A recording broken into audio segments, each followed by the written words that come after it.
नमस्कार दोस्तों, स्वागत है आपका आज के राजस्थान के मुख्य समाचारों में। तो दोस्तों, राजस्थान की तमाम बड़ी खबरों पर बात करने से पहले इस वीडियो को लाइक और इस चैनल को सब्सक्राइब कीजिए और बेल आइकन के नोटिफिकेशन को ऑन कर लीजिए। तो दोस्तों, सीधे चलते हैं आज की सबसे पहली बड़ी खबर की ओर। राजस्थान में गर्मी फिर दिखाएगी तेवर। जी दोस्तों, आपको बता दें कि राजस्थान में बारिश का दौर धीमा पड़ गया है। आपको बता दें कि एक सप्ताह तक राजस्थान में बारिश के आसार नजर नहीं आ रहे हैं। वहीं राजस्थान के कई हिस्सों में अगले 2 से 3 दिन में तापमान में बढ़ोतरी हो सकती है। इसी के साथ ही आपको बता दें कि लोगों को गर्मी के तेवर फिर झेलने पड़ सकते हैं। वहीं आपको बता दें कि राजस्थान में इस मानसून सीजन में अब तक सामान्य से 49% ज़्यादा बरसात हो चुकी है, जो साल 2019 के बाद सर्वाधिक है। वहीं मौसम केंद्र जयपुर के निदेशक राधेश्याम शर्मा ने बताया है कि पाकिस्तान की तरफ से आने वाली वेस्टर्न विंड धीरे धीरे एक्टिव हो रही है।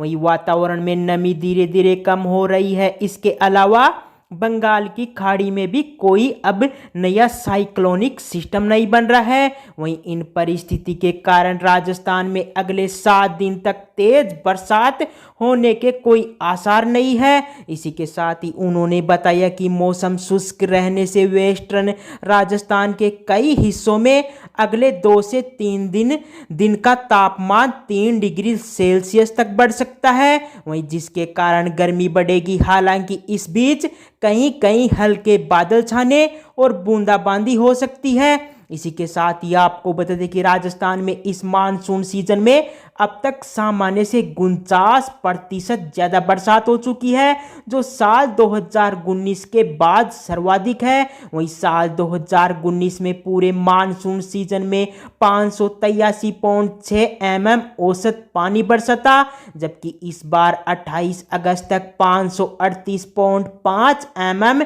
औसत बरसात हो चुकी है। वहीं जिलेवार इस बार बारिश की स्थिति देखें तो झालावाड़ में सबसे ज्यादा 1178 mm बरसात अब तक हो चुकी है, जबकि सबसे कम बारिश 295 mm हनुमानगढ़ जिले में हुई है। इसके बाद दोस्तों, अगली बड़ी खबर। मुख्यमंत्री अशोक गहलोत बोले 16 राज्यों में लंपी वायरस फैल चुकी है, वहीं इसे केंद्र राष्ट्रीय आपदा घोषित करे। जी दोस्तों, आपको बता दें कि सीएम अशोक गहलोत ने कहा है कि भारत सरकार को गोवंश और पशुओं में फैल रही लंपी वायरस बीमारी को राष्ट्रीय आपदा घोषित करना चाहिए। वहीं इसके लिए राजस्थान सरकार ने भारत सरकार को लंपी को राष्ट्रीय आपदा घोषित करने के लिए पत्र भी लिख दिया है। इसी के साथ ही सीएम ने कहा कि नेता प्रतिपक्ष गुलाब चंद कटारिया और बीजेपी प्रदेश अध्यक्ष सतीश पूनिया को कहना चाहूँगा कि आप दोनों भी केंद्र सरकार को मैसेज दे दीजिए।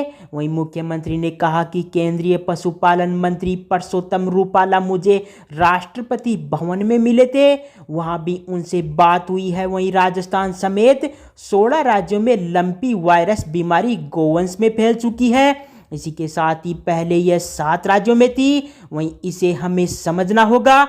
इसी के साथ ही सीएम अशोक गहलोत ने लंपी वायरस की रोकथाम के लिए रिव्यू बैठक के दौरान वीसी से जुड़े गुलाब चंद कटारिया और सतीश पूनिया से यह बात कही है। इसके बाद दोस्तों, अगली बड़ी खबर। 17 अक्टूबर को होगा कांग्रेस अध्यक्ष का चुनाव। जी दोस्तों, आपको बता दें कि कांग्रेस के राष्ट्रीय अध्यक्ष का चुनाव 17 अक्टूबर को होगा।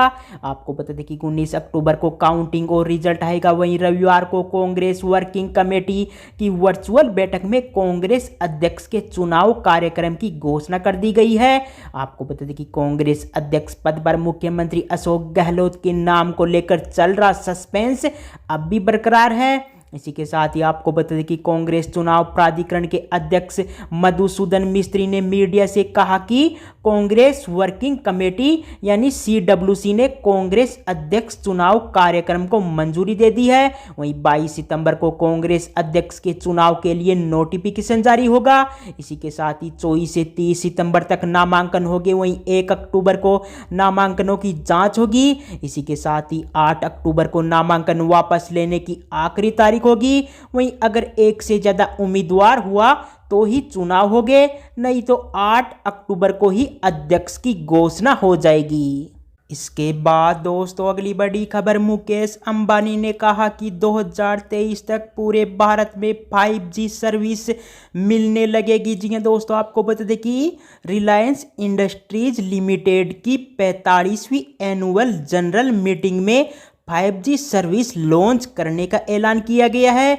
आपको बता दें कि मीटिंग में कंपनी के चेयरमैन मुकेश अंबानी ने बताया कि 5G की शुरुआत मेट्रो सिटी से दिवाली तक होगी। इसी के साथ ही उन्होंने बताया कि 2023 तक पूरे भारत में 5G सर्विस मिलने लगेगी। इसके बाद दोस्तों अगली बड़ी खबर, सीएम अशोक गहलोत के ओएसडी की नहीं होगी अभी गिरफ्तारी।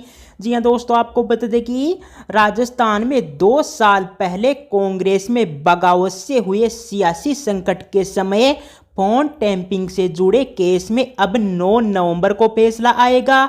आपको बता दें कि तब तक सीएम के ओएसडी लोकेश शर्मा को गिरफ्तारी से राहत बरकरार रखी गई है। इसी के साथ ही आपको बता दें कि हाई कोर्ट में करीब 2 घंटे तक बहस चली।